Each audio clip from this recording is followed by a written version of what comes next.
ওই বেড়া কথা ভালো করে কইছে, এলাকার মানুষ খারাপ না, তোরা চোর, তোরা খারাপ।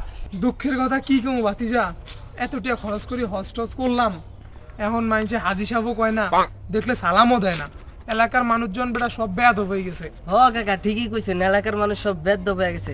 আমি ফার্স্ট ওয়াক্ত নামাজ পড়ি, ওই হেবার কাশিমে আমার দেখা এদিন ফার্স্ট দেয়টা যায়, সালামও দেয় না। এই নুরু, নুরু কি হো দুদু কোন? কি রে নুরা, তোর পাশে দাঁড়িয়ে যাইতে আসি, সালাম কালাম তো দেয়ছে না। সালাম কালামটা বাদই দিলাম, কয়দিন আগে হজ করে এলাম, হাজি সাহেব কেমন আছেন এটুকু কইতে পারস না? আরে কাকু এলাকার মানুষ সব বেদ্য হয়ে গেছে, আমরা নামাজ কালাম পড়ি, আমাকে দেখলে সালামও দেয় না। ওই বেড়া কথা ভালো করে কইছে, এলাকার মানুষ খারাপ না, তোরা চোর, তোরা খারাপ। এই যে মুরব্বী হজ করে আইছে, জিজ্ঞা একটিও কি হালাল নেই, মানুষের সুরা জমিন মসজিদের ক্যাশ ভাঙ্গি দিয়ে হজ করছে, এতে হাজি সাহেব কজ কইব? এইতে যদি হালাল টাকা দিয়ে হজ করতো আমি দাওয়াত দিগাইতাম, এতে হাজি না অন্যটাও কইতাম। এই তো সুরা টিয়া দিয়ে হজ করছে, এতে হজ করবো লইব।